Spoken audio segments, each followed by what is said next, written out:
the 2025 National High School Football Hall of Fame induction ceremony. It's the third annual meet and greet here at the 330 Bar and Grill in Canton. Dave Rivera joined alongside my friend Max Drummond, and we got Edwin Vereen manning the controls.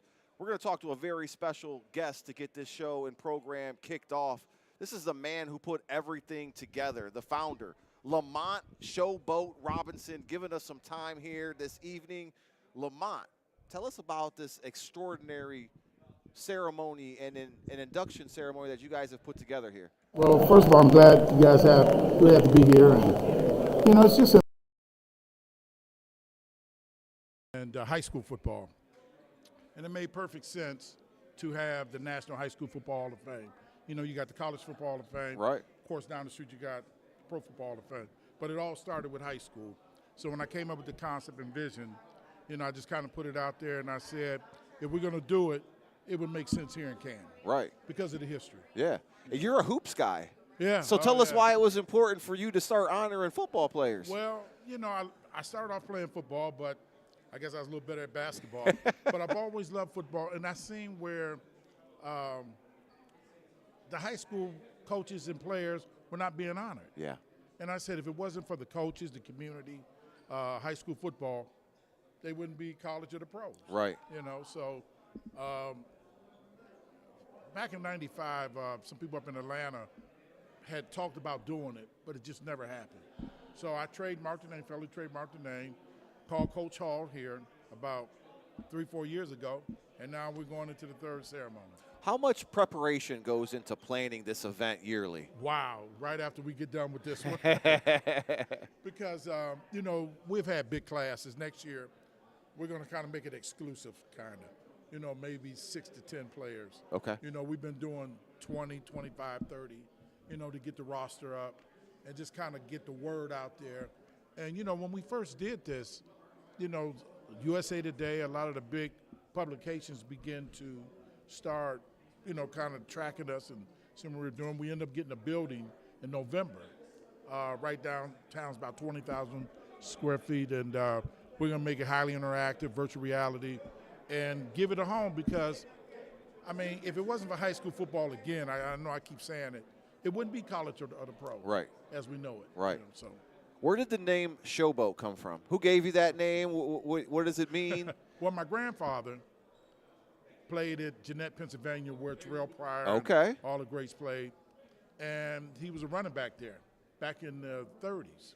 His name was John Showboat Robinson. So we inducted him the first year, and that's where I got the nickname from. I was playing with Metal Lark Lim. He said, you need a nickname. So I grabbed Showboat, so it stuck. And as far as the staff, man, that help you get all this together, we've met with Russell Johnson. Right. We met with Dave. My vice president, yeah. Yes. Tell us about, how you went about picking these people to help you get this vision, sought through. Well, me and Russell Johnson been together for 18 years. I brought him in as one of my graphic designers and just kind of moved him up because I retired in 2015 as a player. And he's been with me ever since. Everybody else just kind of fell in right here in Canton. Word just got out, and the people just started coming. It's just amazing how when you have a vision and God blesses it, look at the end result. You guys are here. So yeah, it's just been a blessing for us being our third year and what we have accomplished. And the players that we inducted. Last year we had Eric Dickinson. Year before that we had the big guy there, Marcus Dupree, and it's just really been working out for us. You've had some really top-tier names as far as people that you put in. You guys had the whole Peyton, the Manning family all inducted in. And, Allen Iverson, who's this year's, but obviously couldn't make it because of his birthday. Michael Vick. Vic, yeah, he sent a video. All of the people that you've nominated to be here, man, those are some top-name players. Well, I tell you what, we kind of look at who's out there, what's realistic. And when we put it out there, there's a great chance we may get Deion Sanders next year. His good friend Louis Riddick will be here tomorrow, and him and Louis are real close. And I believe it's just going to keep going and going. We want to get Barry Sanders next year. And we want to get some more guys. But I'm happy with what we have thus far. I'm happy that you guys have honoring past and present legends. Yes, sir. You've brought some, obviously, some mention to guys who are no longer with us. Right. And as well as names that people all know about. I mean, some of these guys we grew up Jim watching. Thorpe. Yeah. Did we want in Jim Thorpe? I mean, how can you have a Hall of Fame and don't honor Jim Thorpe? So, Right.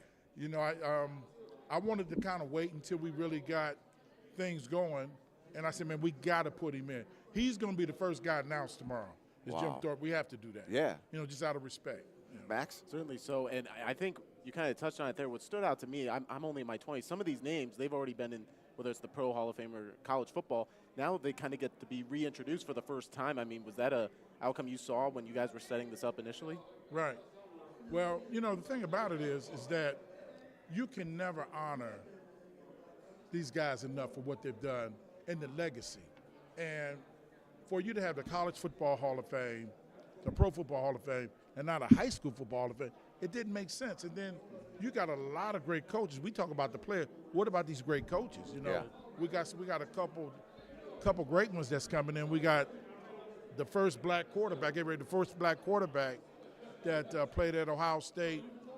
We also got a guy by the name of Zach Washington, who was the first black quarterback at Jeanette, who opened the door up for a guy named Dante Wiley, who had played at Pitt, and Terrell Pryor. Right. So I got to get you guys out to interview his son. And his son played at Indiana State during the time Larry Bird played, so he's here. So, a lot of guys that never would get honored got a chance of being honored here, so it's great. It's certainly an incredible outcome with that alone. And you talked a little bit about that first award for the individual high schooler being released this year with Tavian. I mean, what went into deciding that and debuting it this year? You mean, repeat that again? With Tavian St. Clair receiving the Marcus Dupree Award, what went into this year being the debut of that? The kid had a phenomenal career, not year, but a career. Mm-hmm. And when we looked at it, there was another kid that went to Colorado State, CU, but we had to get him, because not just because he's from Ohio, but he just deserved it. Sure. And it just fit what we were doing. I mean, timing is everything. Absolutely. And I'll be glad to see him tomorrow. Lamont, I know you're a busy man. You got tons of things and people to talk to. We thank you for giving us some time here and letting our fans in Lorain County know about the history, obviously, of Canton and what you guys are doing. This is the third year, and it's only going to get bigger and better as we go along. As long as you guys are with us, it's going to happen. Absolutely. Appreciate Lamont Showboat Robinson, give us some time. He's the founder of the National High School Football Hall of Fame, and we're going to take a quick break, and we'll be right back with our next guest. I'd like for you guys to do Zach Washington. Yeah.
Welcome back to the third annual National High School Football Hall of Fame induction ceremony. We're live from the 330 Bar and Grill in Canton, and it's time to talk to a Northeast Ohio legend, a guy in our backyard, Cleveland, Ohio, Andre Smith, giving us some time. John F. Kennedy High School great. Andre, thanks for giving us some time, man. How are you? Wonderful, wonderful.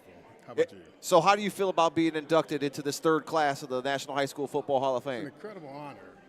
Everybody can't make everything, but hey, I'm blessed to be here, to be in attendance, and it's a great class to be a part of, and yeah, I'm very happy.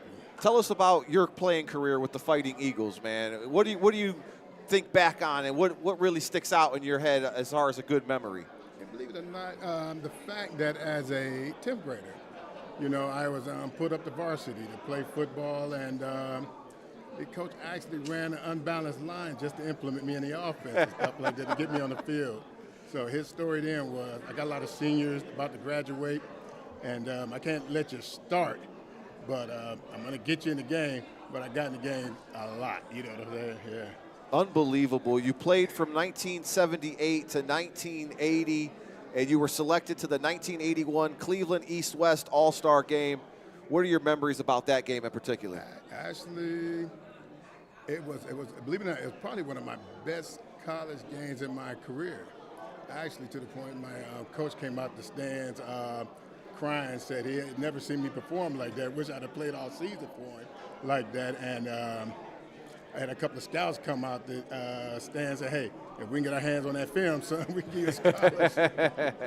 And I'm like, you know, that 8mm, one hiccup, you'd have burned the whole tape up, so nobody got it. Right. Nobody got it. And then you went on to play in college at Central State University right here in Ohio. You were part of the 1983 Division II National Champion runner-up team. Talk about that experience, you know, going from Cleveland, staying here in Ohio and playing college ball, you know, in Ohio. You know what, one of my reasons for going to an HBCU is because, believe it or not, when I was at John F. Kennedy, we were the first school to segregate it. Okay. You when they had busing between John F. Kennedy and John Marshall, and basically, you know how it is, you don't get the turnout that you want. So when I was being recruited, a lot of schools was kind of like, you know, they tell you, hey, guy, take this guy around and, you know, show him the school.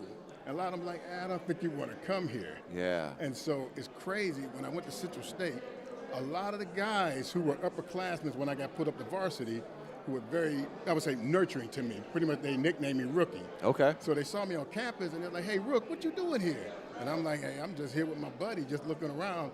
And they're like, well, where you going to school? And I'm like, I still have a couple of options, haven't weighed them out yet. So at the time, the head coach was William Billy Joe, you know, ex-NFL running back, right. Player for the Jets with Joe Namath.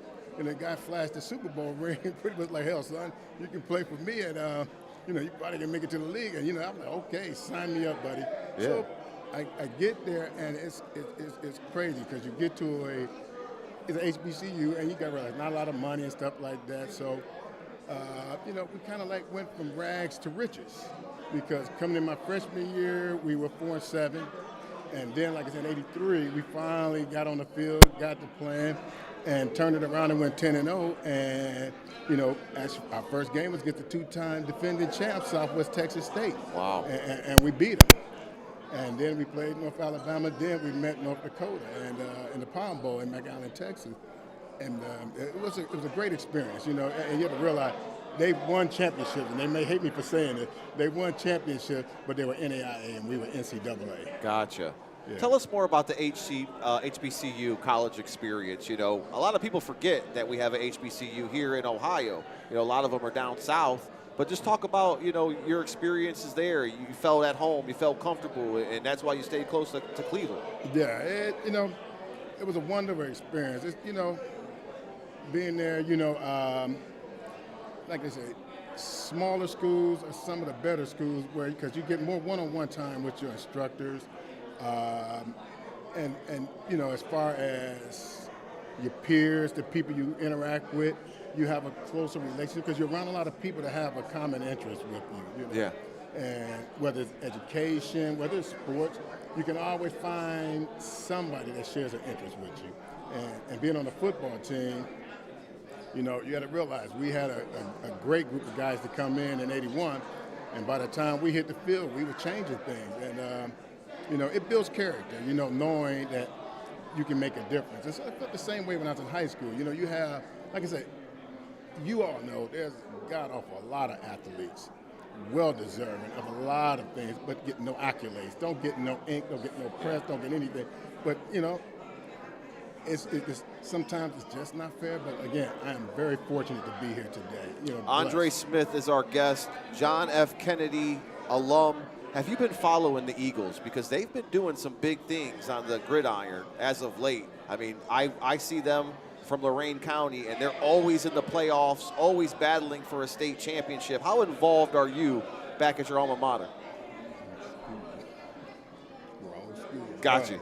You might be thinking of Warren JFK. Okay. This is Cleveland JFK. Okay. And you got to realize Glenville runs the Senate. Because you guys are in the Metro League still, right? Yeah. Okay. Yeah. So now that ain't us. It's Glenville pretty much runs the Senate. But are you still involved with your high school? But I will say this. My son played at Kennedy, graduated, and they, you know, played in the city championship, which I find kind of unusual. They were playing in the city championship, but at halftime, Glenville came out and was awarded the city championship and took off to go play in the playoff game. Really? Absolutely.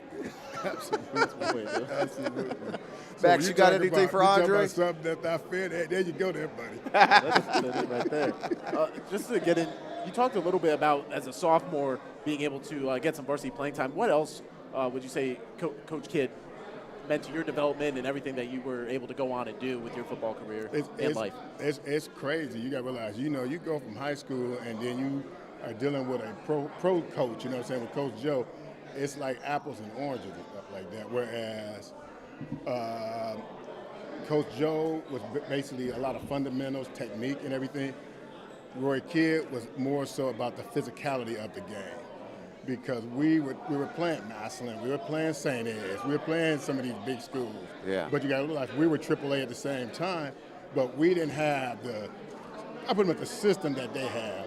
Because as I got older, I found out that most systems start at Pee Wee. You know what I'm saying? Where they do the Pee Wee, they go to junior high school. It starts at the youth level. And they pull it all the way up running the same system. That way you just graduate into a system.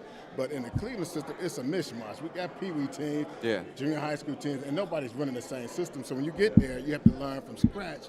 And, you know what I'm saying? Anybody tell you that it takes a while to learn anybody's system wherever you go. So that's basically a year or two lost out of an athlete. So, yeah. So it was a different ballgame. Now, you know, Roy Kidd, he was a great coach, you know what I'm saying? Phenomenal person, you know. He cared about his players, you know. He took care of them and everything. He was a great guy. Going back to the Metro League, Andre, how do we get John F.K., you know, competing against the likes of Glenville? We all know Glenville recruits. I mean, as much as they want to say they don't, they get the pick of the litter out of the inner city of Cleveland. How do we get some of these other schools in the Metro League, you know, to start having a fighting chance? That's something you probably would have to ask an expert. Right. Because it's like, you got to realize, I'm talking about when I played, and I'm talking about the segregation in busing. Yeah. When we played together now, my buddies I grew up with, we played sandlot football together. You get what I'm saying? Yeah. And kids don't do that anymore. No. We would play every weekend, year round. And then we played basketball together. So eventually, when you start playing into sports, you know what I'm saying, organized sports, you're familiar with this person. You know what they can do, you know, and it's easier for you to run plays with them. You get what I'm saying? I give an example. I actually tried to play JV football for 10th grade year. And the funny thing is, I ran over in the fullback line. I wanted to run fullback. And two of my buddies that were quarterbacks, they looked up, the coach and said, "Hey, coach, we're not going to play unless Tiny over there blocking for us." You're like, Get out of that line and get over there with the whole line. Andre, thank you for giving us some time, man. Congratulations on being into Thank this you. third annual induction class, man. Yes, You know, I appreciate you giving us some time and stopping by. It's going to be a great weekend for you. Absolutely. And good luck in the future. Thank you.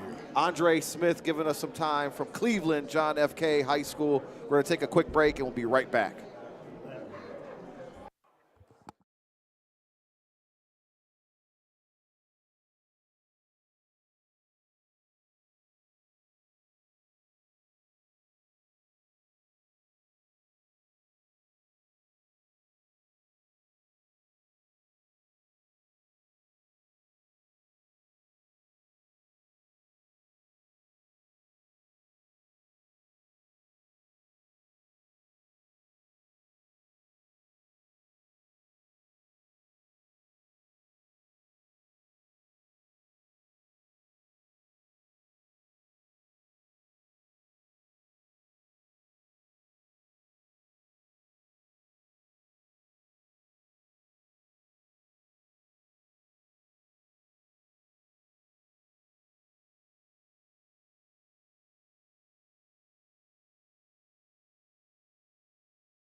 Back here in Canton as we're live from the National High School Football Hall of Fame weekend as we're at the 330 Bar and Grill. Joining us next, we actually have a filling in here is GT and also Zach Washington as we're on to our third guest of the evening here. And Zach, thank you so much for your time and joining us here. Thank you. So, Zach, you get to come in and represent your father, right? He's being inducted into the National High School Football Hall of Fame. Huge honor. It's only the third class ever. And you did it pretty cool, though. You brought the whole family. When Exa- you get that call and you get to share that with your brother and your sisters, what's that like, man, knowing that your dad's being honored that way? Oh, it's truly just outstanding. Just having the opportunity to, one, represent the family, having him be recognized for just his contributions, not only to family but community. That's just awesome. And so Dad had his entire football career at Jeanette Senior High School from 45 to 49. Did everybody call him Zach or Zeke? They gave us both. Well, you know, and he got called both. You got know, called both? Okay. Close to the family, it was Zeke. Others, a little extension, it got to be Zach. Yeah. But yeah, it's just a well-known guy in the community, and his football presence not only in high school but in college as well. At the University of Wichita. Wichita State, yes. So your dad is this magnificent high school football player, goes on for a college career. How much of that trickled down to the rest of the family? Is it any of the grandsons, grandkids, granddaughters? You know, my brother played over in Carlisle, Pennsylvania. You know, he went to school there. I went to school at Indiana State on a football scholarship as a running back. So in the blood? In the blood, yeah. Blood? And then he had a grandson that played football at Robert Morris in Pennsylvania, and then he transferred to Findlay. So yeah, it kind of trickled down, but it's bigger than the athletic piece. Yeah. As far as the values that he instilled in us, and he brought family and community. And in addition to his athletic abilities and contributions, those human characteristics are more important. And you look at that. You look at some of these great athletes, right? These guys going into the hall this weekend, and you know we're sitting here doing this podcast, and we're seen all over the world, and the attention is everywhere. Can you imagine back then if they could have covered some of these high school football players with this type of technology? How much further young men could have went in life, right? So we own a local radio station out in Lorain County, and we cover 5 games every Friday night. And our whole point is not about us, right? Nobody cares who's calling the game. They want to hear their son or daughter or whatever. And that coverage, the reason we do it is we may get lucky and give one young man a chance to be heard by a coach and pick up a scholarship. If your dad was here today and on this podcast, what do you think he would say about this honor? He'd be truly honored. He was a humble man. Yeah. But at the same time, as far as what you mentioned about technology and the exposure, I think he would have endorsed and supported it 100% because, again, he wasn't so much about individual, he was about team. Yeah. But at the same time, he was looking for opportunities for others. And you think back in the, again, 40s, 50s when he came up, exposure and all the social issues that he had to deal with, it's just truly remarkable for what he accomplished in his time, in his space. And you talk about an honor. I mean, your dad played from 45 to 49. We're in 2025, and he made that much of an impact, right? Right. That much of an impact. What are we, 75 years, 76 years later? That this staff and this Hall of Fame recognized him. Obviously, I've never met your father, but he's got to be a special person to make that kind of impact on somebody 70-some years later. Well said, absolutely. Just, again, like I said, his presence in family and community just was amazing. I love that you came, your brother came, your sisters. I come from a family like that, right? Right. We are very tight-knit. And I think that's a great honor to your dad, a great tribute to your father, that you can celebrate it all together as a family. Exactly. And we thank you, man, for giving us some time. Well, thanks for the opportunity. And again, we're very proud of him. And I'm glad to see that he is being recognized for contributions on the field and off the field. Absolutely. Zach Washington Jr., man, thank you so much. You. Ladies, Appreciate thank you. it. Pleasure meeting you. And so there you go, Zach Washington Jr. and his sister Sheila Lorain and brother George, all getting to honor their father here at the 3rd annual class. And that's got to be a blessing, right? You get that call, Max? Yeah, you know it is, because that's something you probably don't even see coming around the corner. They probably, within their community, over at Jeanette High School, there's probably, obviously a lot of his records still stand, so you expect it from there, but to come from a whole other state and organization, it's just got to be incredible. So we'll take a break. We got one more guy. We got several more guys coming up. Dave and I pulled a pitching change. I think we got Tim Couch coming up next. So we'll take a quick break. We'll come back. It's the 2025 National Football High School Hall of Fame induction, class number 3. We'll be back after this.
Welcome back into the Lorain County Sports Network.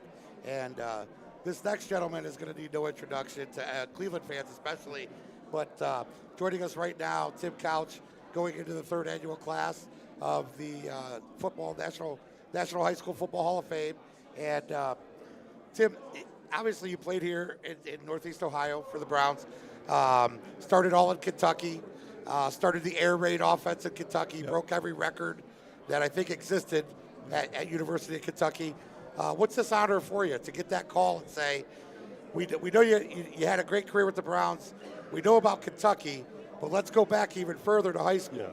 It's really cool. You know, I was fortunate enough to go into the College Football Hall of Fame last year in the 2024 class. So to get the call that I'm going into the High School Hall of Fame this year in the 25 class is extremely special. You know, I'm honored to go in with this group of guys. It's an awesome list of inductees. I'm thrilled to go in with them. And high school football is just so special, man. It's as I look back at my career, it's some of my favorite memories. You know, it's just so cool. Those Friday night lights, that sense of community coming together every weekend to watch you play and playing in front of your friends and family. And it's you know, so it was a very cool experience, and I'm honored to be going in this class with these guys. So you did it all in Leslie County, Kentucky, and I've heard this rumor for years. So just so you know, I have an entire basement that's done in the orange and brown. Okay. Right. So I'm very familiar with Tim Couch's career, but I've heard this rumor. Is it true you started varsity in 8th grade? I was a backup in the varsity in 7th and 8th grade. All right. And I was a 6th man on the basketball team in 7th and 8th grade on the Really? varsity as well. Yeah. And that was just Kentucky allowed. Didn't matter. So my brother was actually the starting quarterback, so I was his backup. Okay. And he was a junior, senior when I was in 7th and 8th grade. So I ended up starting as soon as he graduated. I was a freshman, and went on from there. So yeah. Wow, man. Yep. So you and your brother come through there, and I mean that's talent like I'm sure that high school's never seen. Right. Yeah. My brother was a great player too. He was a first-team All-State quarterback. Ended up playing college football at Eastern Kentucky University. Then he played overseas for a year, and then he played in Canada. So he was a really good player too. Certainly, who was my inspiration growing up. Yeah. Someone I was always chasing, trying to be like. He was a great role model for me. Set a great example for me. So yeah, he was awesome, man. And yeah, so it was like 8 years of couch at quarterback there for Leslie County High School. So it's pretty cool. And just breaking records left and right. I know you're a heck of a basketball player as well. So you get to Kentucky, and obviously you light it up, man. You're a Heisman finalist. You end up being the #1 draft pick in '99 as the Browns bring the franchise back. You know, those years, man, I mean, everybody, I've never heard anybody talk bad about Tim Couch in Cleveland, right? Because you always hear, man, if we just had a little bit more to go with you, right? Did you get the fair shake? And, you know, I look back at the New Orleans game, right? The Hail Mary to Kevin Johnson and those, right? You were responsible for bringing back that spark to Cleveland. You know, and you look at that, I mean, are those just great days of your career? I absolutely loved my time in Cleveland. I truly did. You know, coming into the league on an expansion team is rough, you know, and because, you know, the plan was I was going to sit that whole first year and Ty Detmer was going to be the starter. And we went out week 1 against the Steelers in the opening game of the new stadium. They blew us out. And Coach Palmer looks at me and says, you're starting next week on the road against Tennessee. So just the plan like for me to sit for the year and kind of bring me along slowly went out the window in week 1. So it was a rough year in that expansion year. But, man, I'll tell you, I wouldn't trade it for anything because I was so honored to be a Cleveland Brown because, you know, this franchise had lost their team for 3 years. You know, they were out of the league. So we were just coming back into the league that year, and there was so much excitement, you know, for the fans, for us players to be out there, being a part of this new Browns franchise in 1999. So it was such an awesome experience, and have so many great memories from my time in Cleveland. You know, from the Hail Mary against New Orleans, the Hail Mary against Jacksonville. You know, taking the team to the playoffs for the first time in 2002, I believe it was. You know, so many great memories. Got a chance to play with so many good football players and lifelong friends. Yeah, and a lot of it too. I mean, you look back at it, and I mean, what an honor on your side, right? When this franchise is coming back, and they've been around, but now it's new, and they go, there's thousands of people that we could pick to start this franchise, but Tim Couch's name is the one they pick to start the building block. Man, what's that? I mean, what kind of honor is that? It's overwhelming. You know, it really was. You know, for a young kid, I came out of college early. I was a junior, you know, and declared for the draft. And there were so many, you know, great names in that draft. You know, it was Donovan McNabb, Ricky Williams, Champ Bailey. I mean, you know, list goes on and on. It's, great players. But, you know, for them to select me and put that trust in me was something that I, you know, I was honored to do. I thought it was just, you know, such a cool experience for me and my family to be at the draft and, you know, to hear your name called. You walk out on the stage with the commissioner. It's a surreal moment, man. You know, I've always dreamed about being an NFL quarterback. but you never think about going into the league as the number one pick. You know what I Right. mean, I just wanted to get there. Get there. Yeah, I just wanted to be there. And then all of a sudden you climb it, and you know things happen, and everything falls into place, and you come into the league as the number one pick. It's literally a dream come true. So, a few stats. I mean, 12,000 yards in high school, man. I mean, that is just. It's got to be a state record in Kentucky. I Yeah, believe. it's a state record in Kentucky, and then it was a national record at the time. For a very long time, For a very I long believe. time, Yeah. yeah. So, and over 132 touchdowns, just lighting it up. When you and your brother came to the system in high school at Leslie County, was that offense already in place, or was that offense initiated because of the Couch brothers? Yeah, well, my brother actually didn't get to play in that type of offense. Okay. He was still kind of a more of a running type Yeah. offense, and then once I was coming along, the coaches there said, you know, we got guys going to be able to throw it. So they actually went out and learned the spread system from colleges. They would go and so they went out and literally kind of picked this offense for me. So I was in the shotgun. You know, we were spread offense, throwing it around. So it was really cool, man. And we fortunately we had the right talent to run that offense. We had the receivers for it. You know, the offensive line. So it was just a good fit. And, you know, like we said, we were able to accomplish things that had never been done in the history of high school football at the time. Yeah. So in that small town, you know, I grew up in a town of 350 people. Wow. And we did some amazing things. And, you know, that's something that I'll always cherish, those memories with those lifelong friends. Accomplishing things like that is just something you never forget. You get to catch up with any of the old guys from high school? Oh yeah, I still keep in touch with many of them. You know, we all kind of went our separate ways and did our own things, but we all keep in touch. You know, we'll get together for different events, and we always have like a group text going on, and things, and just keeping up with each other's families and what's going on. Little ball busted in the group text. Oh, absolutely, you know that, yeah, for sure. But look, man, I again. As a Browns fan, man, I appreciate talking to you, taking some time. Congratulations on going to the Hall this weekend. It's a great honor. I love what these guys are doing. This is our first year partnering with them, and we're looking forward to it. Max this is going to blow your mind. Max was born when? December of '99, so I was right at the start of that. This is my man right here. I love it, man. So, That's awesome. But he knows all about Browns history and football, and he's a great young kid. Cool. And we thank you for taking some time to talk to us, man. I appreciate you guys having me on. I enjoy talking to you. You got it, brother. Thank you. Pleasure, man. Appreciate it, guys. Tim Couch, man, going to the Hall this weekend. We'll take another break. We'll come back. Probably let Dave jump back in, and we'll keep it rolling here at the National High School Football Hall of Fame third class induction.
Back into the National High School Football Hall of Fame. It's the third induction class. We're live in Canton as we're at the 330 Bar and Grill. And our next guest joining us is Ben Harris.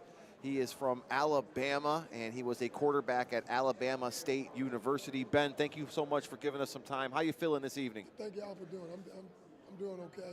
Been a little ill, but I'm doing better. So tell us about your career as a quarterback at Alabama State. What do you remember most about playing college ball? At Alabama State, I came in, to be honest, I was like fifth or sixth string quarterback. By the second game I was starting, and then we beat Tuskegee for the first time in 10 years. And okay. I was able to get the MVP, but I did it with all my teammates around me because they were saying that tall, skinny quarterback y'all got on scout team, he won the best one we got. So I was blessed for my other teammates to speak up for me. Not only were you a great player, but you came back and were a great high school football coach. Yes, What made you want to get into coaching yourself? Well, one of the things was my late high school coach, William Jesse, he got me into high school coaching. I got a degree at Alabama State, and then I went into coaching then after I finished playing semi-pro ball. Because, my last game was against Jefferson Street Joe Gilliam. And you won numerous state championships. So what was your favorite year winning the state championship as a coach? Well, the player would get upset because they asked me who was my favorite player, favorite team. I just say all of them. I had no idea. See, the first year I took over the Blunt, I took the job on a Friday in the summer, and practice started that Monday. Wow. I never had met none of the players. Right. So everybody said I was crazy for taking over. But that very first year, we won the school first playoff game, which I didn't know. I know they always had some pretty good athletes. They've been in the playoff, but they never won a playoff game. And then that year, we won the playoff game. But then my second year, we kind of went down. We didn't make the playoff. In the third year, I put Sherman Williams, the running back. He gained over 3,000 yards, then we won the state. And then I changed Damian Craig to my starting quarterback. Damian played at Auburn and Sherman played at Alabama. What was your offensive philosophy? What was your offense that you ran that was so successful for you? Well, everybody, I remember when some of the coaches said you weren't the first one to start doing it, but I was blessed to have my cousin was my offensive coordinator who coached me at Alabama State one year. We believe in wide open football, but we wanted to run it. So we believe in running the ball back then. But we make you think that we was going to pass it, but we were looking for run, increase, motion, spreading people out, trying to get the numbers, trying to get you out of the box. Yeah, and I remember the first state championship game, we ran a screenplay with Sherman. He caught and went about 60 yards. Wow. Because we knew that team was going to blitz from motion away. So you have to study them film. So, Coach, you mentioned Sherman and some of these. Is that the bigger accomplishment? And state championships are obviously amazing, but Right. when you shape these young men to become men in the world, and they're getting scholarships and playing at these big time universities, do you look back on that and go, man, that's what it was all about? Shaping these young men into being great men and great leaders down the line. Yes, I'm glad you asked that. 'Cause see, what I was trying to do was try to show them a better way outside of football. We started taking the team to church. We started taking them to different universities and camp.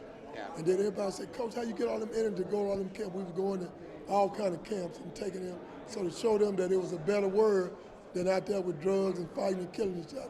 So that's one of the ways that we turn around. We also had 2 team chaplains.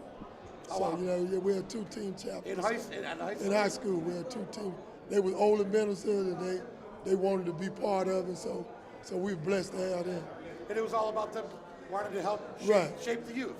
Right, get the youth. So you've won all these awards, right? You're the NFL Coach of the Year. Right. You've won state championships. You get this call to go into the National High School Football Hall of Fame. Right. What's that call mean to you? It just was a great call, surprising, because me and my pastor was talking. I made the Alabama State University Hall of Fame last year. He said that's probably the highest one you're going to get, so we thought that was it. But then this call came. I said that was a blessing. I feel like I don't deserve it, but it's a blessing from the Lord. When you try to change kids. My thing was I was just trying to make it different with it.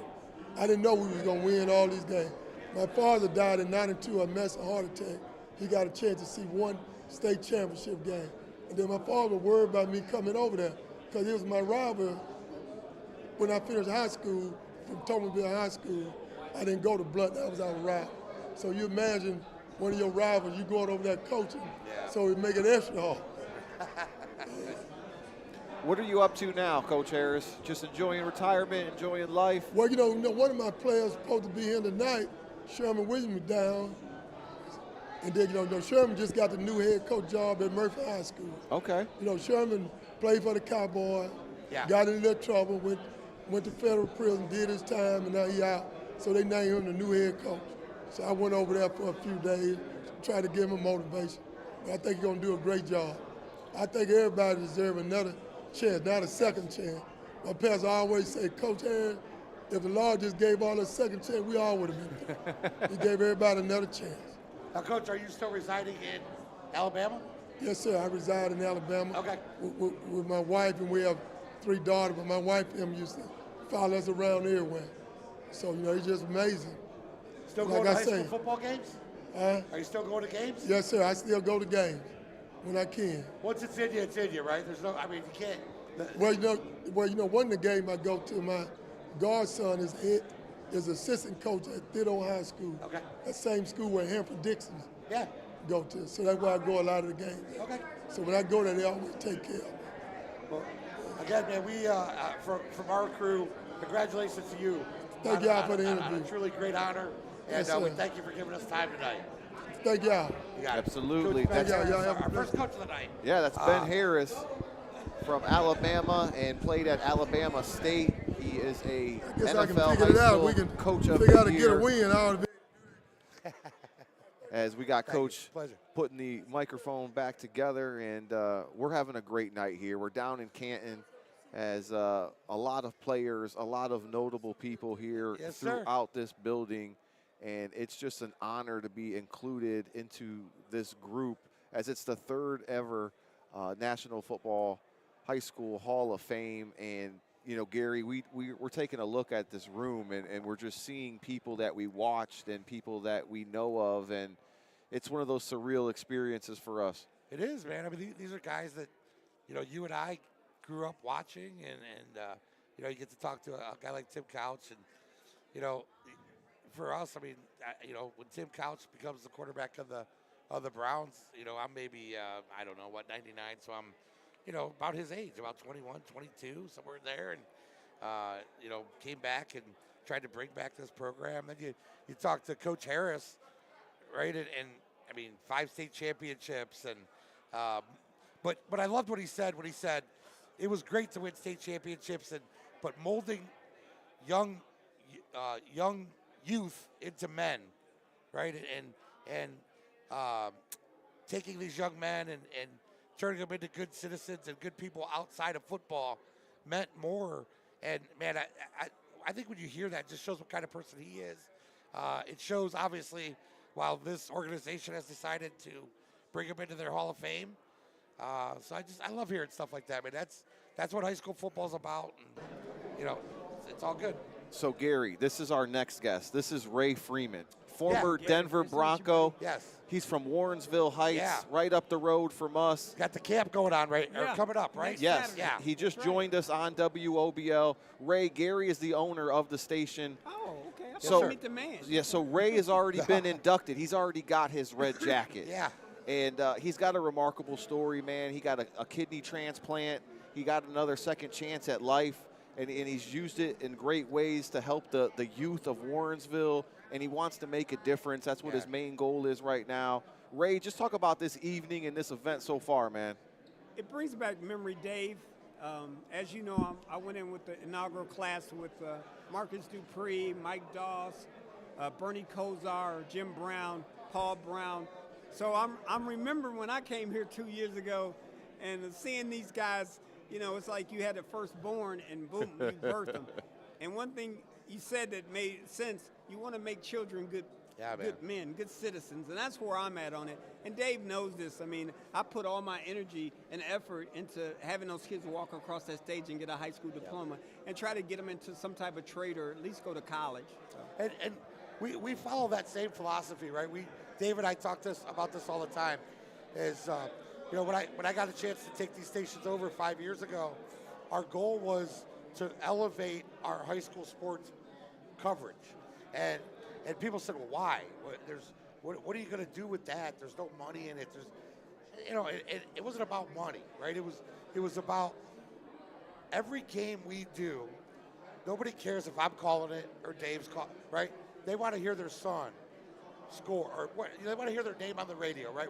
And we adapted this philosophy to say every time we do a game, we give 22 or 44 kids a chance for a coach to hear them and possibly give them a scholarship. And that's what it's about, right? We're giving them another outlet that maybe a coach is passing through town and he turns that radio on. That's true. Right? And he hears a young man rip off a 60-yarder and take it to the house. And that coach goes, well, damn, what's that guy's name? You know? And that's what it's about. And then we branched out and we said, let's do it for smaller kids. So we now, on Saturdays, we cover 5th and 6th grade youth football tackle. And we put it on YouTube for them. And these kids get to go home after their game and take mom and dad's phone and mirror it to the 55-inch TV and watch their game. And I have a neighbor who lives about 10 doors down, and this is when I knew we were doing the right thing for kids. His mom stopped, and she said, he's worn it out. He knows that his touchdown was at 10 minutes and 43 seconds of the video. So he's rewound it so many times to see that touchdown. And that's when you go, that kid will love football forever. All because we got his touchdown on film. And that's why we do what we do, right? Does it pay the bills? Sure. Are we going to be rich? Probably not. I'm okay with that. But we serve our community. We go home at night. We lay our heads down. And it's all good. And it's all because of this great game of football. Well, see, that's good that you put a spotlight on those kids, you know, that may not ever get to, hey, look, I scored a touchdown. This is when I scored it. I mean, you have to do that for the youth today. Yeah. You know, a lot of gang problems and gangs, I want to keep them out of the gangs. I want to keep them out of the smoking marijuana and all that stuff. I want them to be good model citizens, like you said. So that's why I put all that energy into it. Absolutely. Just like I played football, I treat it like that with the kids' education because, you know, I love that roar of the crowd on a Friday. You know, I started since I was in 9th grade. So there's nothing like it, is there? No, Friday night lights, man. Like when week 1, so I'd still do play-by-play on Friday night. Okay. And man, when those lights click and that band, and we're in this little county Lorain County is where we call games. 5 games every Friday night. And some of our stadiums, nothing but cornfields. But it doesn't matter because the whole town stops for one night for 3 hours. And that's the beauty of it. And that's why the game is what it is. It really is. You're exactly right. Good friend Bernie Kosar, Cleveland Brown, Bernie said there's nothing like that Friday night when he was at Boredom, you know, right outside of Youngstown. And to hear the crowd, they shut down shop. They go to that game on Friday at 7 o'clock. That band roaring, you bust through that banner with your other good friends and colleagues. Yeah. You know, some of them guys I played with since Pee Wee. You know, so hey, those are my friends taking on the field with me to play somebody else. So. Yeah. I love it, man. Ray, talk about your camp you got coming up June 21st. It's free to everybody in the Northeast Ohio area. It's at Warrensville Heights High School, man. Tell us about it. Well, it's something, and Dave, you know the story. It's something that the kids came to me with. Even when I was playing with the Broncos and playing in Colorado, I never had my own. I always helped out for the other 7 or 8 camps, but to put on this one, it's good. It's free. I'm feeding them. I'm giving them a T-shirt. They're getting a football bag. They're getting a bunch of gear I got from other educational programs. Yeah. So it's just to wake them up and see if they like it. And these are babies. I'm dealing with 7-year-old children, so. But it'll be a good time. You're right. It is finding out, do they like it? Right. Does it go to another year? Yeah. Right. If we could, Ray, if we can help you with that camp in any way next year, I know we're probably a little late to the party. Reach out to Dave. Yeah, let's get the Lorain County people out there, man. Any way we can help out with that camp, we're in. No, you guys have a great radio station. I'm glad you took it over. Dave's a great guy. And they're doing it the right way. You know, you're doing it from your heart. You know, you're not just doing something like you said to make a buck. You could make a buck. But you're doing it for the youth. Yeah. That's our next generation. Absolutely. So I love what you guys do. Thank you, man. Ray, thanks for giving us some time, man. Congratulations on being inducted in the first inaugural class. You get to come back now and take it all in, because I know that first year you was kind of like all over the place. I know. I was a deer with the headlights. I didn't know my speech, what I'm going to say. And then to be back there and meet good guys like Marcus Dupree and hang out with him and Archie Griffin, two-time Heisman, you know, to sit down with him. Who's going to get 30 minutes to sit down with Archie and just go through what he went through at Eastmore and Columbus? So.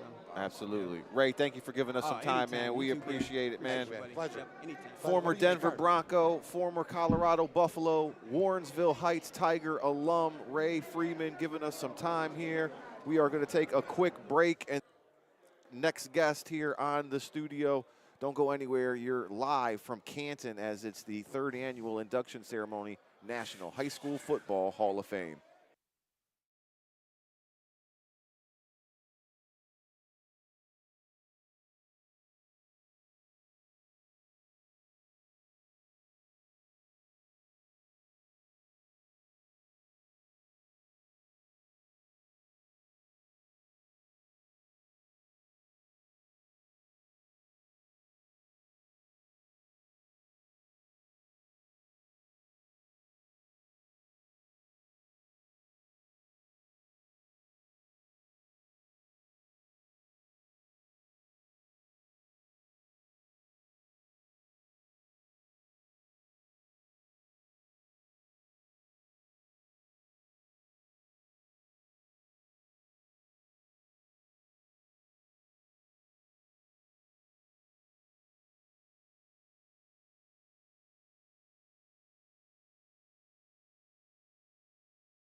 Welcome back to Canton, Ohio, as we are live here at the 330 Bar and Grill. We're joined by our next guest. He was a part of the first inaugural class of the National High School Football Hall of Fame. Marcus Dupree played for the Philadelphia Tornadoes in high school, a native of Philadelphia, Mississippi. Mr. Dupree, thanks for giving us some time, man. How you feeling on this night? I'm feeling great. Glad to be back. I came in 2023 for the first class, so it wasn't this much media then, but it looks like it's improved, and so I'm honored to be back. Yeah, you set some crazy numbers in high school, man, with 87 touchdowns, over 7,000 rushing yards. What's your fondest memory, man, of playing back in high school? Friends, playing on Friday night. Yeah. The smell of leaves burning. Like you say, you hear the band fire up right before a game, and you're sitting there laying there in the gym, because we used to lay in the gym before, like a couple hours before the game, and relaxing. And you're sitting there with your friends talking about what you're going to do after the game, and blah, blah, blah. So that's the fondest memory I can say. It's the camaraderie. It's the brotherhood, yes, man. The brotherhood. You know, you remember the pregame meals, and like you mentioned, the postgame after parties. You're right. You know, and you never get those back, man. You would never, ever get those feelings back again in life. So that's why I try to tell kids when I go speak to them, patience in the process. You don't want to go play college ball so soon or be grown so soon. Enjoy your time in high school. Enjoy those friends, because you're going to look back 40, 30 years from now and be like, man, you know what? I really enjoyed that. That was, I played ball and went to school with my friends I grew up with. So you're always going to remember that. What are you up to now? Right now, I do movies. I do commercials, do a lot of speaking engagements, Coach Swiss and I are getting into this business where we have a contract with Walmart, Costco's, Meijer, and who else is it? Kroger. Okay. We're going to grow all their vegetables for the whole world. Really? Yeah. That's pretty cool. Hydroponically. Okay. So we working You're on. busy. Yeah. Stay busy. And so I'll be gone. I've been gone this whole month of June. I started down in Biloxi, Mississippi, week before last at a deep sea fishing tournament, and I did that for a week. Left there on that Saturday, went to Sacramento to help fundraise at a golf tournament for human trafficking. Okay. Left there and came here. And I go to Oklahoma to have OU fundraise, and then I come back here for team-focused mentoring golf tournament. You go back to Oklahoma, what's that like, Oh, man? it's great. I mean, hanging out with Coach Switzer has this deal called Coach's Cabana. Yeah. So home games, we all hang out with Coach, hang out with VIPs from the casino, and watch the game. We go eat on Friday night, get up and go watch the game, and best thing ever. Marcus, what ring are you wearing? What are you sporting right there? Well, man? I had this one made for the this Hall of Fame. I got two more at home, and this one is probably my pride and joy because it was against Arizona State. Yeah. My freshman year, we played them in the Fiesta Bowl. Their defense was only averaging 50 yards against the run. I had 250 yards on them in the Lit first them up half. for 250? Yeah, In the first half. So this is important to me. So you don't find too many people that win the MVP and lose the ball game. So Yeah. You know what? We just heard of that happening. Gosh, who was it? It was Tom Cousineau. Tom Cousineau just talked about that. In the Grey Cup. In the Grey Cup up in Canada. He was an MVP. But they on lost. A losing team. Yeah. They lost to Warren Moon. Warren Moon slung it all over on him. Right. And we were talking, man, that's just rare. It doesn't. Well, I think whatchamacallit did it this year, didn't he? This past season, the kid from Arizona State, didn't he get the MVP in the Sugar Bowl? Scatterboo. Yeah. Yeah, you're right. He did. Yeah, the running back that went to the Giants. Yeah. Yeah. So Marcus, you know, you have this great high school career, and you get to college, and obviously, you know, suffer a couple major injuries, man, and it cuts you short. You know, but you still went on to do great things, right? You didn't sit back and feel sorry and go, poor Marcus. And you know, that's got to take, you know, a little bit of help. Once again, you go back and you look at your high school, the guys you grew up with. We had dreams, we had admiration to do big things, and you don't want to let your teammates down. You don't want to let your family down. You come from a small town, and it's just a drive. And I see my mom get up and go to work, go teach school. See my grandfather get up and go to work. And I said, you know what? I tore my knee up. I said, I don't want to get old and say, man, I wish I would have tried just that one more time. Yeah. So I woke up one morning, called the Rams, and said, look, I'm just finna work out. I want to see if I can come back and play. That was 1990, yeah. Somewhere there, yeah.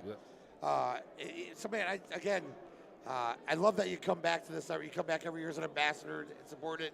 I love that you said there wasn't as much media a couple years ago because that means it's growing. And it's growing into something special. Yes, indeed. We were blessed when they called and said, you know, hey, we'd love to have a Lorain County affiliate. Lorain County's had a state champion last year here in Ohio, and it's you know, I think the fifth biggest county in Ohio, and it's got some athletes out there that are damn good.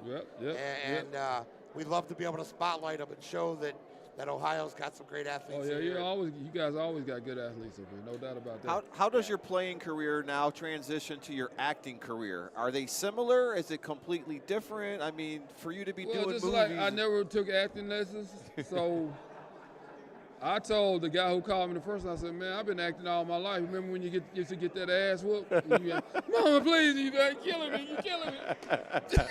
There you go, I just acted. Right. Good stuff, man. Now listen, I'm just gonna say, if you need any roles that involve a chubby bald guy, I know a guy. All right. We'll make that work. Yes, indeed.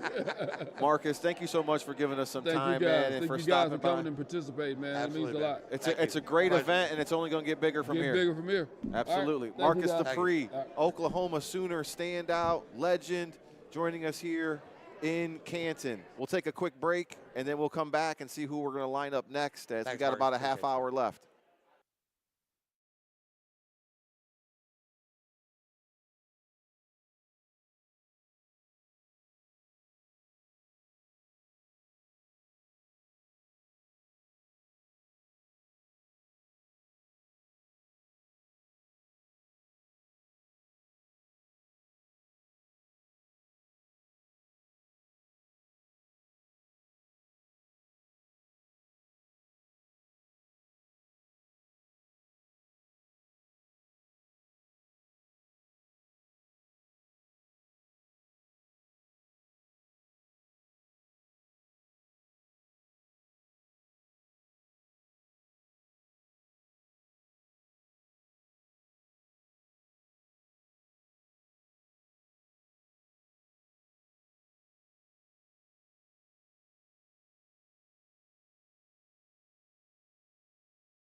Welcome back to the third annual High School Football National Hall of Fame ceremony. We're in Canton, as it is a great night here, and we're joined by a very special guest.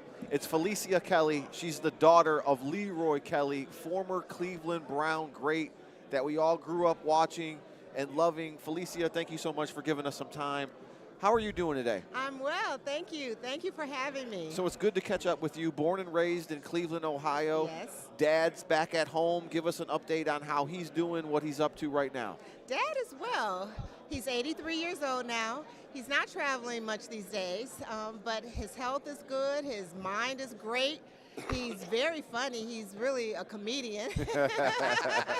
He says some things that just crack me up. But he's good. He's very good. His spirits are he's in good spirits. He's looking forward to golf tournaments coming up. He loves to watch his golf, so he's good. So Leroy's getting inducted at Simon Gratz High School, which was in Philadelphia, Pennsylvania. Do you know anything about his high school career? Has he shared any stories with you about it? Yes, he shared quite a few stories. The one story that sticks out the most is how he really gives credit to his head coach, Coach D. Well, you hear that a lot. Because he advocated for my dad to make sure, he called universities after universities to make sure that he had an opportunity to go to college. And he said it was never about him. It was always about the people that helped him and helped him to continue and get to the places that he needed to be. So his head coach, Coach D, really did that for him. And he says if it wasn't for him, he probably would not have gone to college. So Leroy Kelly went to Morgan State College in Baltimore, Maryland. And I didn't know this, Gary. He started off as a quarterback and then transitioned to a running back. Yes. What stories does he have from his college days? So he said that the coaches saw something in him where he could really spark more as a running back than the quarterback. And he believed that he could actually do that position, so he was for it. My dad was very coachable, so he had no problems with protesting against anything that the coaches said. He went along with it because he knew that they were the experts and they knew, what was best for the team. And he wanted to be part of that team and give them the best thing that they could have as a football player. And, he went along with it. But, he started out. He actually threw a few passes as a running back for the Cleveland Browns. He threw a pass to Paul Warfield. Wow. Yes, yeah. Your dad is one of the few Browns, number 44, retired, will never be worn again. You look at the history of Cleveland Browns football. Does he ever talk about his days in Cleveland and what an honor to be remembered by an organization like that? Yes, he says that Cleveland has the best fans ever. Yeah. He said no matter what, they could be losing all season after season, but the fans would come out and support no matter what. So he said Cleveland. You're a witness. You're from Cleveland. You're still living in Cleveland, right? Woo, sometimes it's hard. It's a full-time job. It's a full-time job. Yes. But that is one of the things about Cleveland. I think the pride in the community of even when it's bad, it still rallies. And It still comes together. Mm-hmm. And you saw it when LeBron finally brought us a championship to the city. Yes. How it just united not only Cleveland, but Northeast Ohio. Absolutely. Really. And man, we've said it time and time again. If you could just have that Super Bowl parade one time in Cleveland, I would love. We're going to burn the city down. I would love to see it just one time before I go. So, it wasn't called the Super Bowl, so they won a championship. Right. They've won more than. It just one, wasn't called the Super Bowl then. Yes. In '64, my dad was on that team. Yeah. And actually 7 of them. 7 total championships before it got combined to become the Super Bowl. Okay. I mean, Paul Brown, that's why we say that's our trump card for Steeler fans. Mm-hmm. Where they say we got 6 Super Bowls. we say, well, we got 7 championships. Championships. Just didn't have the right name then. Didn't have the same name. Same That's name. right. There you go. Yeah. So that's the trump card for Steeler fans. Your dad was a 6-time Pro Bowler, Yes. inducted into the National Football Hall of Fame back in 1994. Yes. How full circle is it now to be inducted into the High School Football Hall of Fame and representing him? He's very proud of this because he's actually in the Pro Football Hall of Fame, he's in the HBCU Hall of Fame, and now the High School Hall of Fame. And he's really proud of this one because he says that laid the foundation for everything. Yeah. He said high school is where you learn to lead and where you learn to be disciplined, and those are the lessons in life that won't just fade. You know, you continue those lessons that you learn, and he said that foundation was set in high school to become, you know, the great players that we have today. And it starts setting up to become the man that you become later in life. Mm-hmm. Yeah. How many kids did your dad and mom have? I'm sorry? How many kids? How many siblings do you have? I have 4 brothers and myself, and I'm the oldest. Okay, so that's why you got tasked with coming down here and representing them, because you're the oldest, huh? Your Well, daddy's little girl. Yeah, and I'm the only girl. 4 little brothers. Four Oh, younger brothers, geez. and I'm the only daughter, and I'm the oldest. Oh, Wow. And that must be an honor for you to Yes. come and speak on your dad's behalf and Yes. represent the Kelly family. Yes, I have one brother that is here tonight. Oh. My 2 brothers are in Philadelphia. They weren't able to make it. And all the 3 brothers are in Philadelphia. And then my other brother used to work for WTAM, a Okay. radio station here in Yeah, Cleveland. 1100. Yeah, David Kelly. So Okay. he's actually here. He flew in from Arizona, so he's here. That's awesome. Yeah. That's awesome. Felicia Kelly joining us. She's the daughter of Leroy Kelly, former Cleveland Brown great. He's being inducted as part of the Simon Gratz High School from Philadelphia, Pennsylvania. Thank you so much for giving us some time. Thank you you. for keeping us updated on, you know, our Cleveland Brown great. Cleveland legend. Yeah, man. You know, I remember seeing him in TV commercials. Obviously, I didn't get to see him play, Yeah. but I remember him being always just very vibrant and very outgoing. And, you know, I catch him from time to time on different other radio shows, and he's still telling his mind, and he's still giving his story, and we love it, man. Yes, well, thank you for having me, and thank you for remembering my dad. Absolutely. Yes. Felicia Kelly giving us some time here in Canton. We're going to take a quick break, and then we'll come right back and see who we got for you next.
Welcome back to Canton as we are at the 3rd annual National Football High School Hall of Fame induction ceremony. It's the meet and greet tonight. We're at the 330 Bar and Grill.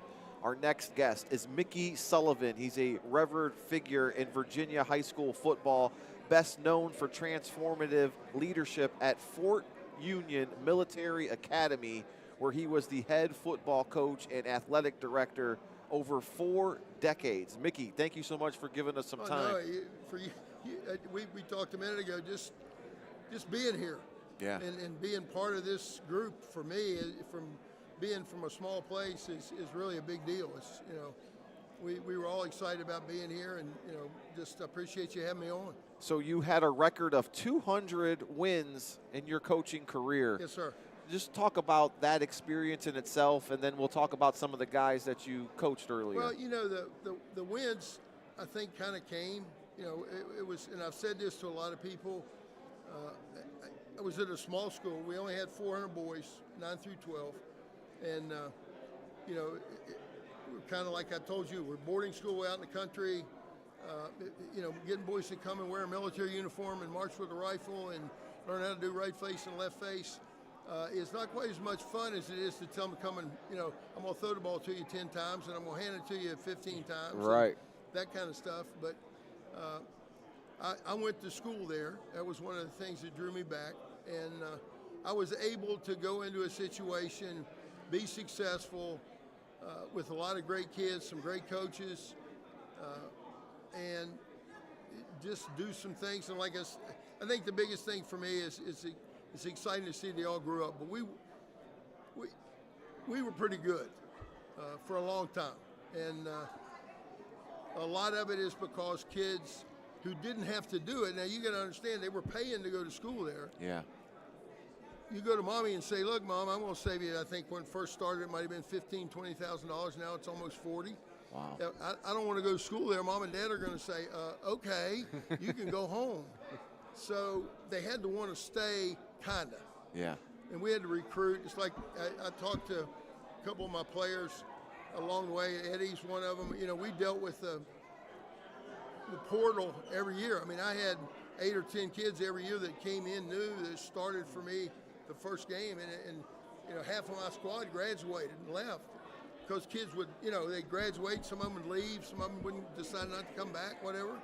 So we kind of had the portal every year, and you just did what you did. I was lucky. I had good kids, great, like I said, great coach. One of the things, we're talking about stories, here's a little story for your, to keep in mind. In 1899, the All-American coach in college football in the United States, I know you don't know, was Amos Alonzo Stagg. Okay? In 2000, the All-American running back was Eddie George. Yeah. I had a guy on my staff that played for Coach Stagg and coached Eddie George. His name was Jim Hazlett. Jim's gone now. But Jim came to us in '86, stayed with me for 22 years, had been a college head coach for 25 years. That was the kind of staff we had. We stayed together for over 20 years. And it was fun. I mean, it was, you know, but that's Fort Union. Yeah. It's a different place. If you've never been there, you ought to go visit. I mean, boy, you have a great guy up here you can interview one time. Tell him, you know, I told you to call Eddie George. Eddie will tell you. Eddie played for me for 3 years. Right. You know, he marched ED. He waxed his floor. He shined his shoes. He did all that kind. Made his bed every morning. You know, our kids did more before 7 o'clock in the morning than most kids do all day. And then they still played football in the afternoon. Yeah. I mean, Mondays and Wednesdays, our kids went to school from 8 o'clock in the morning until 2 o'clock in the afternoon. 2:45, they went to drill. They went outside, marched, learned to do right face, left face, mortar arms. At 3:15, they were released. At 3:30, we started football practice. We were off the field at 5:15. Wow. And they had to practice twice. I mean, that was twice a week they did that. Yeah. And they, you know, that was Fort Union. That's what you learn to deal with. And that was what as coaches, we had to learn to deal with. You know, I've been getting ready to leave the school and go on a trip, and somebody from the commandant's department, which was our military group would come on the bus and take a kid off the bus because he didn't turn his library book in. I mean, that was what. I mean, it wasn't a bad thing. It was. They learned to be independent. They learned to learn about consequences. They learned to be on time. Those kind of things, and it all worked. I don't know. We were pretty simple. We ran the wing tee. A lot of it, our variation, not the double wing, but we ran a lot of the wing tee, and most of our offense was handed to somebody and run it downhill. I won a state championship. One year we threw 27 passes in 11 games. Wow. 1 touchdown. That was in the state championship game. And the guy that, you talk about my players, I'll get this right. Jason Haig, if you go online and look him up, Jason Haig does leashes for valor. Service dogs for vets. Okay. Jason Higgs was the kid that caught that touchdown pass and played tight end for me on a state championship team at Fork Union. Went to Marines, was a captain of Marines, was injured, and came back, was living in the basement, going all crazy. But he's the guy now that if you go online, you can find it. It's really kind of pretty cool. Yeah. But that's just one of the stories. We got guys all over. Yeah. What was it like coaching the great Eddie George? How was he in high school? Well, Eddie didn't start for us his first year. The 2 guys that started for us, one went to James Madison, and the other one went to Virginia Tech. One had rushed for about 1,000 yards. The other one rushed for 1,100 yards. So Eddie sat on a bench the first year, and played on his JV team. Didn't start there sometimes, but I remember the day Eddie came in the gym. He walked in the gym with his mother. Now, I was putting out equipment. I walked up to this lady. I said, "Can I help you?" It was Donna George. It was Eddie's mom. We got to be pretty good friends. And Eddie's uncle had played postgraduate football at Fork Union. Okay. And so Eddie came, and we had some conversations along the way. Some of them were nice. Some of them weren't so nice. But by his junior year, he really, really worked hard. He was one of those guys that, he came and asked, "Coach, I want to play college football. What do I need to do?" And we would sit down and, okay, you need to, all right, you're going to run track. You're going to run the hurdles. You got to do better in school. You got to get in the weight room. You have to learn to stay out of trouble. Just basic things that everybody knows. You all deal with it every day. You got to go to work, right? Right. You showed up here tonight. Yep. This is not the favorite thing you want to do on Friday night. It's, hang around and talk to old people. But, but Eddie we'd give him, all right, do this. He'd say, "Coach, I finished it. What do I do next?" He was the first one on the field. He was the last one off the field. He was running sprints after practice.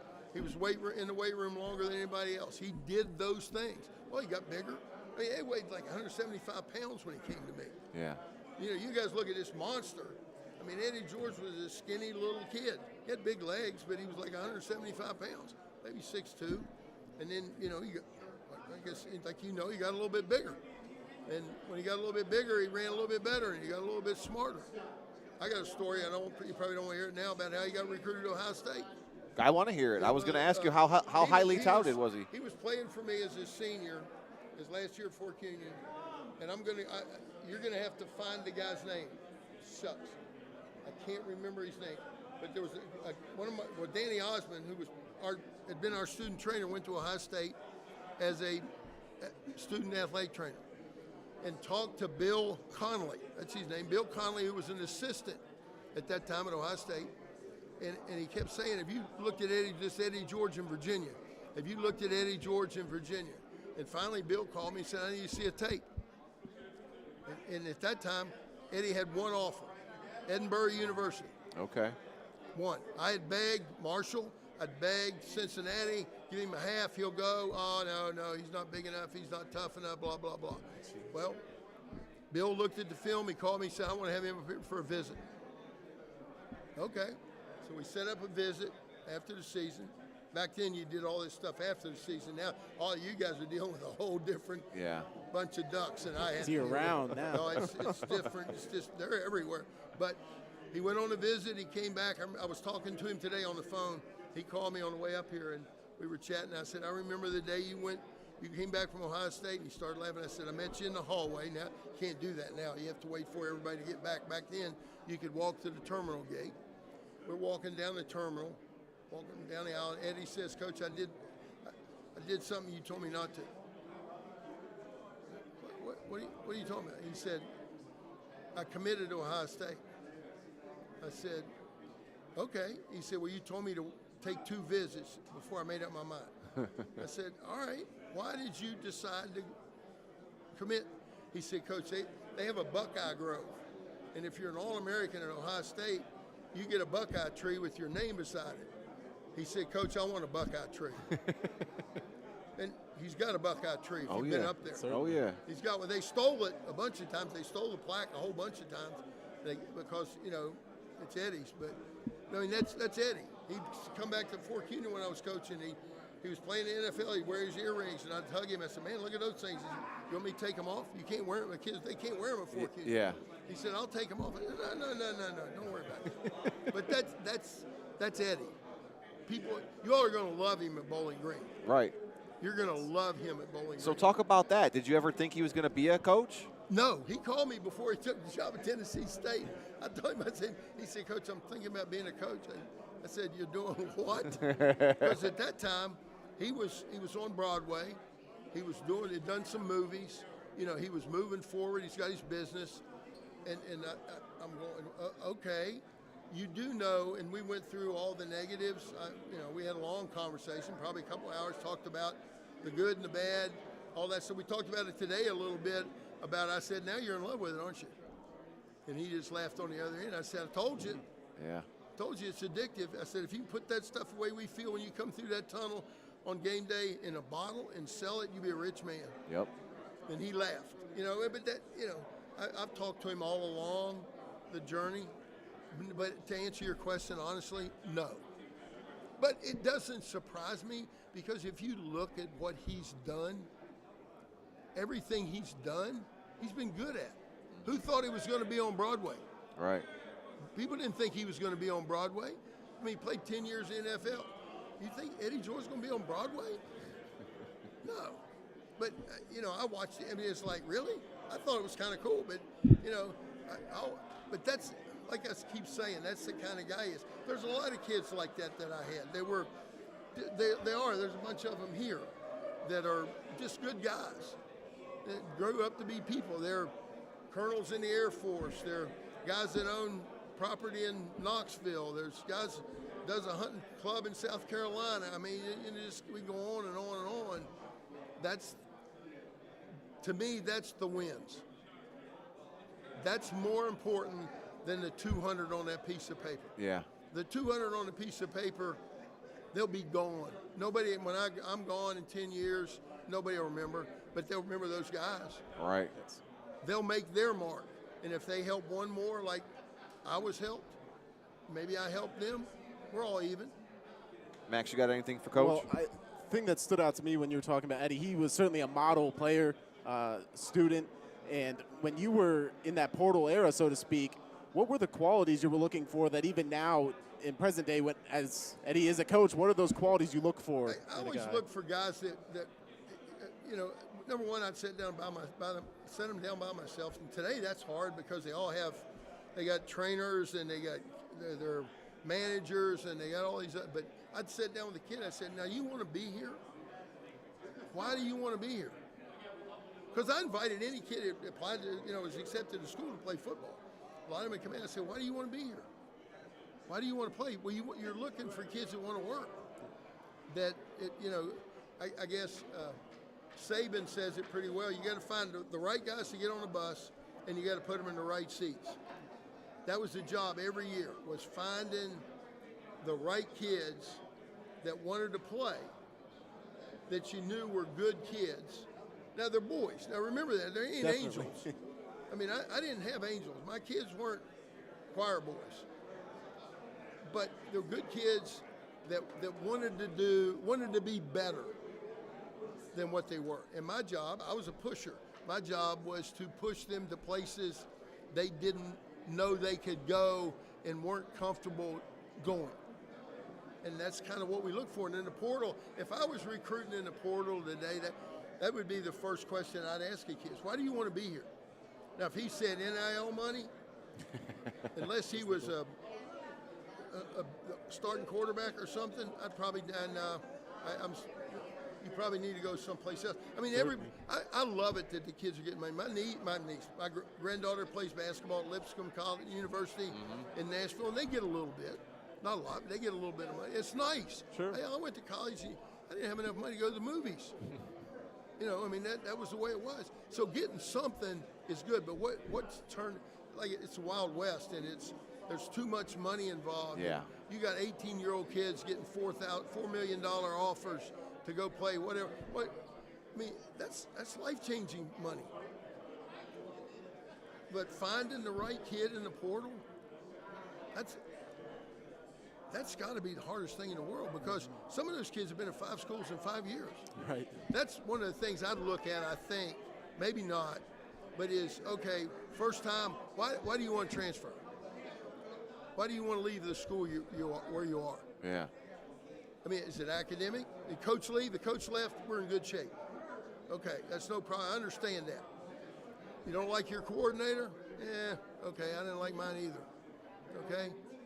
But that's really not a reason to leave. But what we're not doing, and some of the older coaches are saying it, we're not teaching kids accountability and how to compete and how to get up off the floor when everything doesn't go right.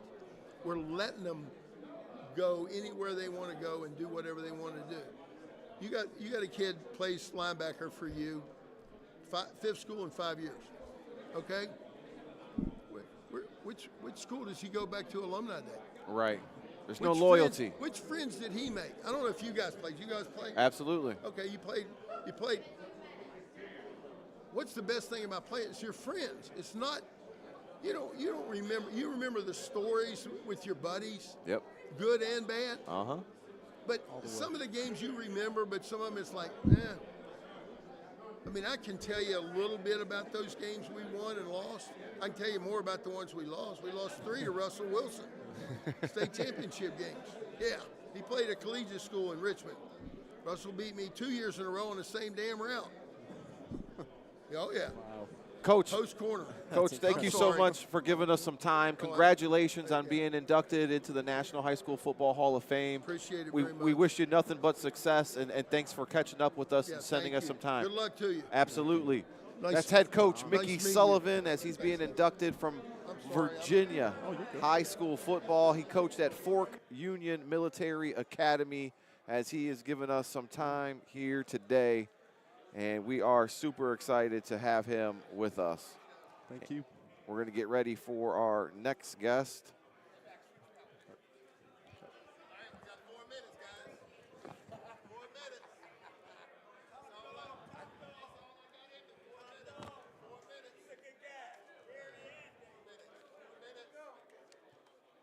As we're getting ready for our next guest, you can see him on the television right now as Gary's getting his notes together.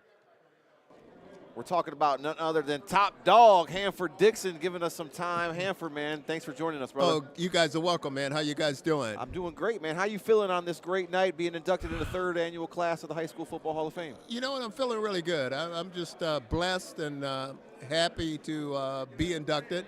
Very humble, and I tell you what, I'm just happy to be here and glad. How's it feel to be inducted with your former cornerback, Frank Minifield? You know what? That feels pretty good, because Frank and I, you know, we have that relationship where obviously we played a lot of games together, and we've had a lot of battles, a lot of wars against a lot of wide receivers, and I'll say this: one thing that made both of us really, really good is, see, a lot of people don't know this, but we studied our opponents practically all the time.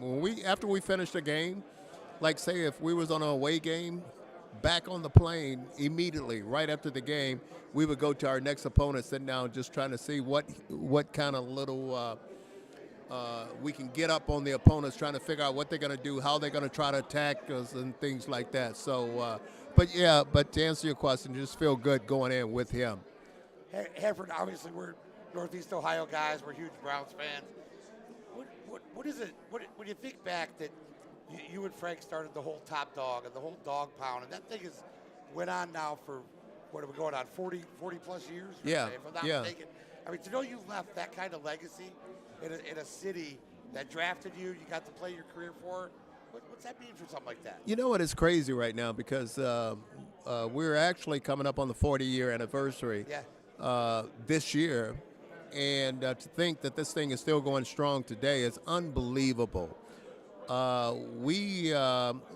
When we really started this thing, I mean, we was thinking about, we had the 2 All-Pro cornerbacks, we had the 2 All-Pro linebackers, talking about Chip Banks and Clay Matthews. Right, and we just never had that Myles Garrett dominant pass rusher. And me, being from down south, I used to always think about how the old dog chased a cat. And I say, hey man, we're gonna bark at you guys. You guys gonna be the dogs thinking that quarterback as the cat. And man, the fans, back then the fans were just so close. And before we know it, everybody was the dogs. I mean, not only just the defensive line, but the whole defense, the whole team. And again, just like you mentioned, that thing is still, still going strong today. Just absolutely unbelievable. And what we did was, when we found out this thing was going to be, really as big as we thought it was going to be, we tried to patent the thing, and NFL Properties already had it. We're like, what the hell, man? But They already got in the pocket. They already got the pocket. But, it's that carries on. You talk about even adults. So I'm 48, but we cover 5 high school football games every Friday night out in Lorain County on our network. And we talked to these 16 and 17-year-old kids in high school. And I had one a year ago, and I said, hey, man, tell us about your line. And he says, man, they're dogs. Yeah. And I said, shit, man, that's carried on. Well, all these years, right? Yeah, I like down that. To that age. I like that because, it's so funny, man, because I remember, coming out of, when I played, we played in the Hattiesburg, Mississippi. Yeah, I played I played in Hattiesburg, University of Southern Mississippi. Had scholarships to Alabama or all the other schools, but I went to Southern Miss.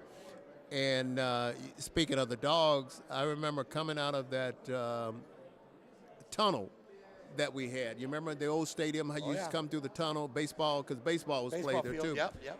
And sometimes when I came out of that tunnel, it didn't really feel like ready for a game. And what we used to do is, Frank and I, we used to always run down to that dog pound. And once we come out of that dog pound, it was on. We was on because one thing I can say to those fans, you guys don't understand what you did for us, getting us ready for a ball game. That's why when we lost those 3 FC championship games, we just felt like we let our fans down. But here's the most depressing thing about those, and I didn't mean to bring that up, but Denver, they played the best game against us. All the bounces, everything went their way.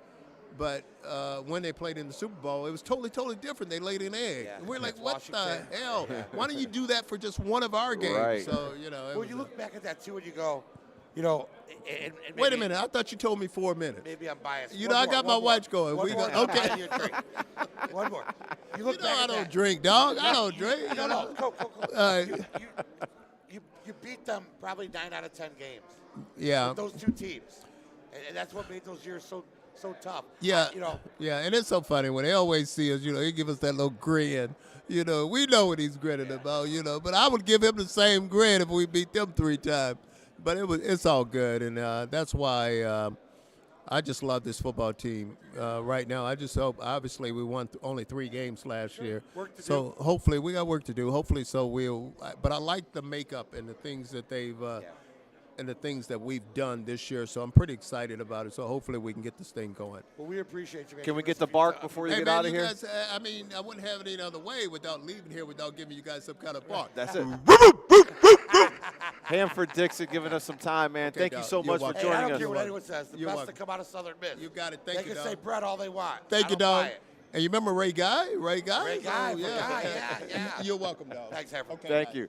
Top dog Hanford Dixon giving us some time here as we are wrapping things up from the 3rd Annual National Football Hall of Fame.